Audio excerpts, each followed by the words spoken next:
contributions to science as well will stand for all time, and the new things that we've learned about ring-tailed lemur mating behavior will continue to influence future generations of scientists. I'm Dr. Amber Walker-Bolton, and I'm a primatologist who focuses on the sexual behavior of ring-tailed lemurs. The very first time I went to Madagascar. That time was interesting because I was planning my trip and it was a big deal that I was going to Madagascar for the very first time. And my mom was a little bit nervous about me going to Africa. And then 2 days before the flight was scheduled to leave, Madagascar was in the news everywhere, and there was a big political upheaval in Madagascar. There was a political coup, and they said that one of the most stable countries in Africa was now the least stable because of the political upheaval, and they were advising all non-essential travel and no one to enter the country, and they were actually advising people to leave the country as soon as possible. So my mom was really concerned, and we were having coffee at the local coffee shop, and in the background the TV was focused on Madagascar's political crisis. Yeah, and she was telling me, you know, she didn't want me to go, and I said, I have to go, my travel is essential, you know, it's essential to me and my career that I go and start my work in Madagascar. So I convinced her that it was right for me to go. Or I don't know if I really convinced her, but I expressed that I was still going even though this had happened. And the two other researchers that were going to go alongside me, like work in Burundi as well, they also kept their travel plans. So one was from England and one was from the United States. So they both traveled there, and we met up along the way as well. So it was pretty interesting to be flying into the country, and we stayed at a hotel that was right close to the airport, and we met this British doctor that was leaving the country, and he said, oh, why are you coming into Madagascar? Everybody I know is leaving right now. And but we didn't experience anything unsafe. We were only in the capital for a very short time, and just overnight, really. We stayed one night in the capital, and then the next day we flew down to Fort Dauphin.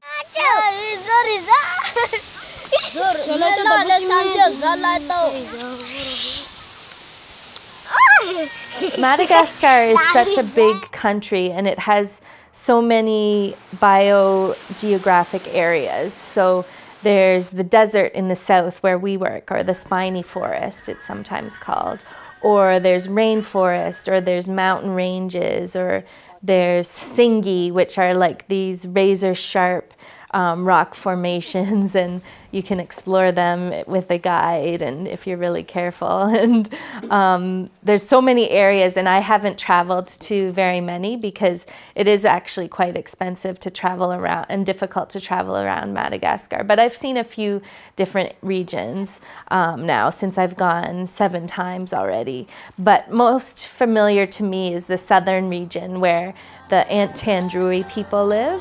And they're basically known as like fierce warriors.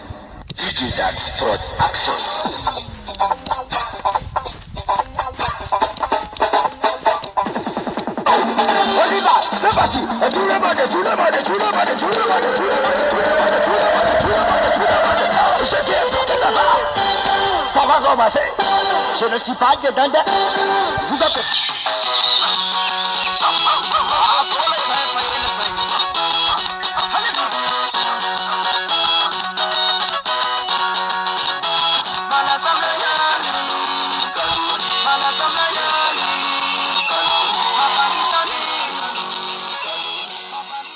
And there's a lot of cattle wrestling actually. So it seems like a funny concept to North America, is like, oh, stealing cattle, that seems like the Old West or something. But in Madagascar, it's very serious business. And people lose their lives, you know, protecting their cattle. And there's whole criminal gangs basically that work to try and wrestle cattle away from the owners and stuff like that. So that's something to be careful of in southern Madagascar. And but yeah, there's many different types of I guess you could call it tribes of people. And but the southern region is the Antandroy people. And so those are the type of people that we work closely with when we do our conservation education and different projects there. Renti Village is the school where I've been doing most of the conservation education.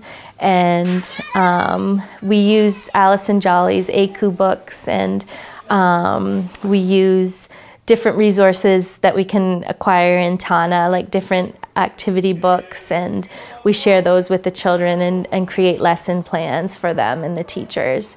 So that's really fun too. And usually it's grade 4 or 5 that we work with, and we do some of the activities from the ACU book teacher's guide that is really helpful for fun activities like jumping like a lemur was really fun, and where the children would leap as far as they could on the classroom floor, and then we would measure out the distance, and they would do a small mathematical calculation that would get, so there was like physical activity and conservation and mathematics, and it was all sort of combined together into a really fun activity.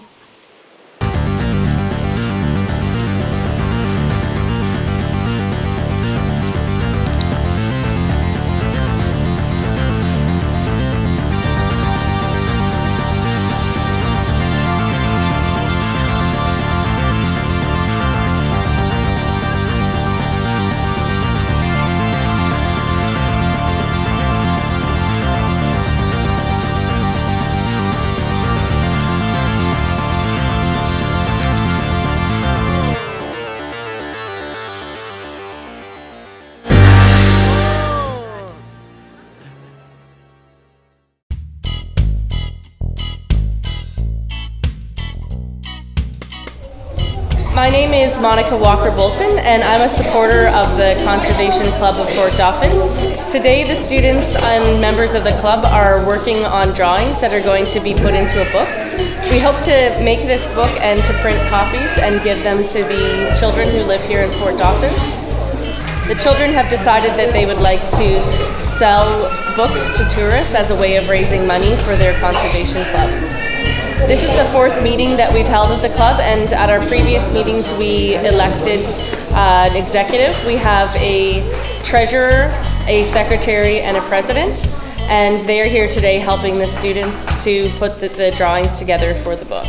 So when I was coming to Fort Dauphin for an extended stay, I decided to help revive the Conservation Club by providing the funding for renting the meeting room and providing the snacks.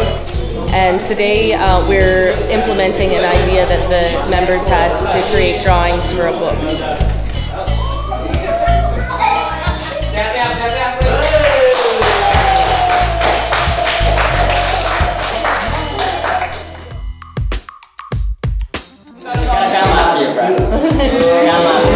Okay, I'm here at the English Center, which is a place here in Fort Dauphin that I started volunteering at about 2 weeks ago.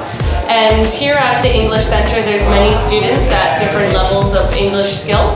And what I do is I come here and offer the students an opportunity to speak with somebody for whom English is their native language, so that they can get practice with their English skills and practice with a native speaker.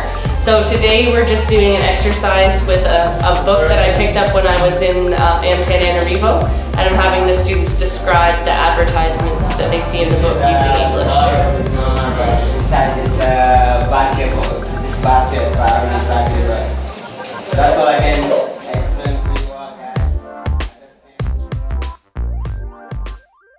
It's like talking about why the reason why that I learn English, because I learn English because I want to be great English, because one of these days I need a relationship with American people or British people because they are used to speaking English, because one of these days when I will be great English, maybe I will never be a chicken, because one of these days I gotta need in communication with the foreign people, because I'm used to study English, and I learn English because I want to get a job, because English makes easier communication with get a job, because if you want to look for a job one of these days, maybe you gotta be great English that can to be understood by the boss. Repeat again. Huh? Repeat again.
So my research started at Berenti when I volunteered to work for Josiah, who was a woman that was from Tana and was completing her PhD. And so I worked, as I said, I came to Madagascar with those two other researchers, and we helped her collect data for her PhD dissertation. And it was a really cool opportunity because I got to see how things worked at Berenti Reserve and how data was collected there. And I got to meet the lemurs, the ring-tailed lemurs. And I had worked with capuchin monkeys before, so I had this bias in my mind that lemurs were just like rat-like or like had no facial expressions, which is sort of true, but they express their feelings and personalities in different ways. And I had this bias that they weren't very smart. You know, they weren't smart like capuchin monkeys. But so I sort of came into it with that, and then it took about 2 weeks before I could recognize the individuals and recognize some sort of slight personality differences. And then I just immediately fell in love with the lemurs. And it took not very long at all to fall in love with Madagascar, the country.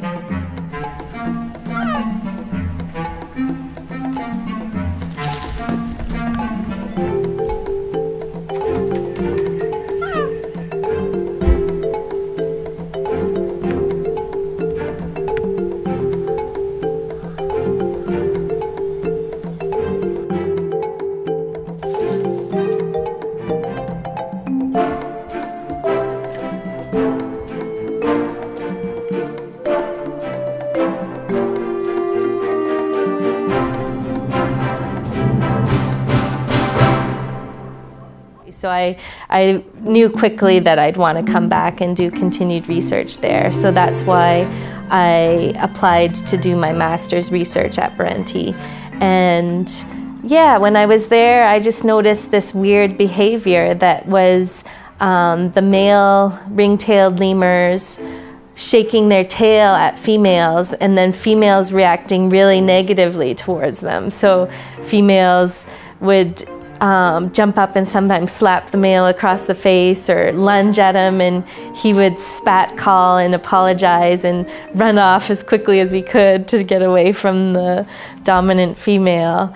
And I thought, this is the weirdest behavior. So, and first the males would rub their scent glands all over their tail from their chest and their wrist glands.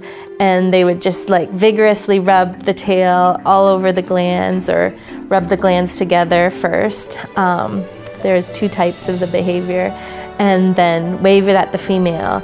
And so I knew some complicated form of communication was happening, and I thought of it as possibly a costly signal, where the male incurs a cost, so the cost of aggression from the female, or maybe aggression from a male that sees the behavior as well, but actually get some benefit from the behavior. So the benefit was really what the mystery was, and so I assumed that it was greater mating potential with the females. So maybe the males that do this more often have more mating success with the females. So that led to my master's work, and I found out that that was true, that the dominant males do it a little bit more, and but the ones that do it the most are preferred by the females.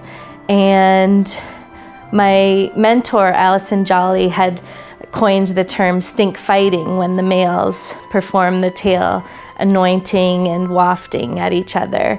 And so I decided to call this new behavior, or it wasn't completely new, but it was new to focus solely on this behavior for a study. And so I decided to call it stink flirting.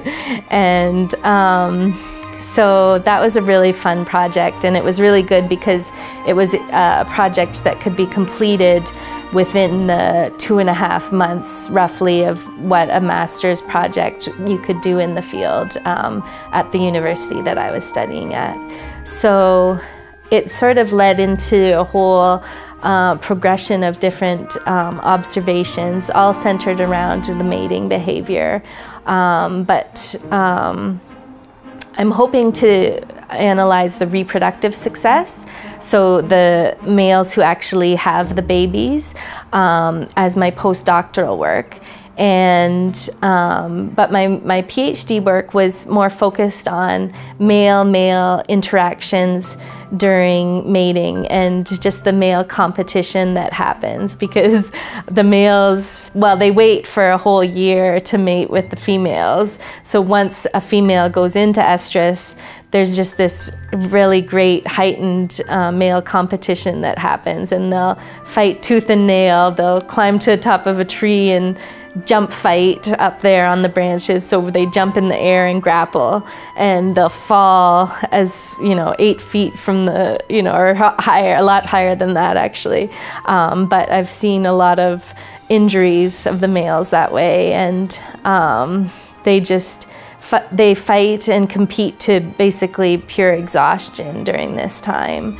And it's really interesting to work out the dynamics of, for example, a male harassing the mating of another male, like running up and pulling on the tail of the mating male while he's trying to mate with a female, and how does this harassment or interruption of mating result in possibly success for the harassing male or detriment to the male that's trying to mate. And it seems obvious that it would increase the success of the harassing male and decrease the success of the male that is being interrupted and harassed, but it's just something that's never been studied. So particularly in ring-tailed lemurs, it hasn't been analyzed, and it's only been looked at in a few primates. So it's a really cool area to look into, and that's what I'm working on right now.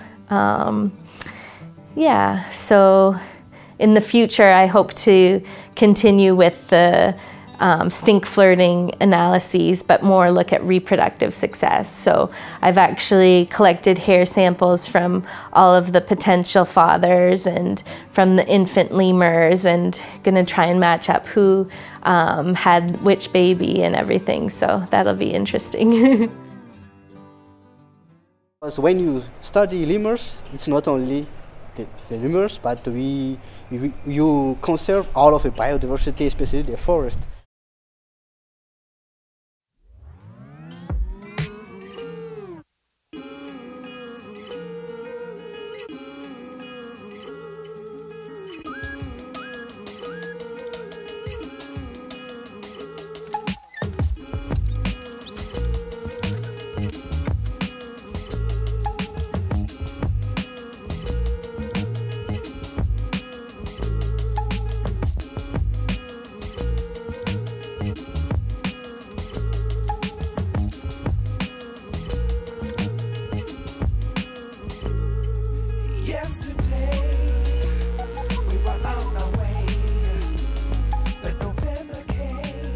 This trip was the first time that we went to Ambani, and that was a place where a colleague, Barry Ferguson, was building a new school, and that's how we found out about this village. We had never heard of this remote village before, and he's a gentleman from Ireland, and he just took it upon himself to try and build a school for the people that didn't have one in this remote village. And so he was successful, and they were putting the finishing touches on the school when we were there. And so it was really great to be able to go to this more remote village and bring conservation lesson plans and books for the teacher, and also backpacks and school supplies for all the children. And it was really heartwarming to see the children excited about the backpacks, that they had actually told Barry that that was one of the things that they were really looking forward to with their new school, was to all have backpacks for their, you know, they didn't really have their own place to keep their school supplies, so all of a sudden they had something of their own. And it was just really fun handing them out to the students because they took it very seriously.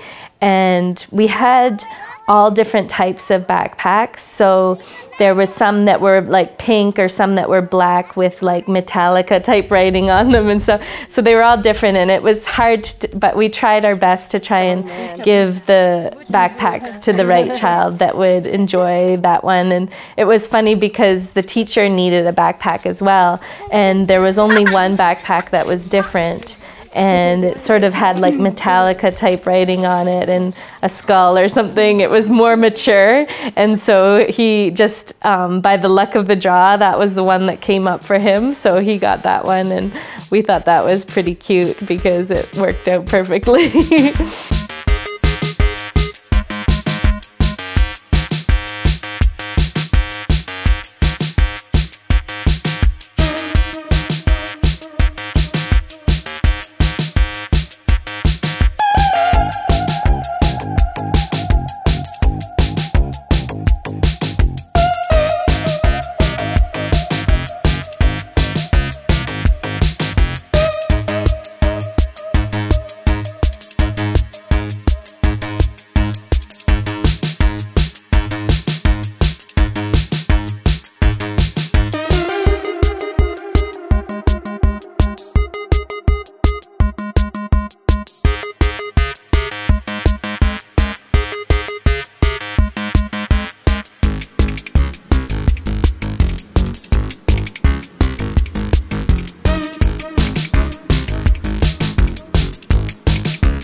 So when we went to Ambani, we knew that it was important to have a meeting with the chief or the mayor of the village. And we were invited into his home and sat down and had a conversation with him. But the conversation, again, it was kind of between a few interpreters. So my conservation education assistant would translate what I said, and then a local man would translate what the chief said, and he would let us know what he meant through that way. And it was really nice because we explained that we were making a documentary about Madagascar and about conservation education.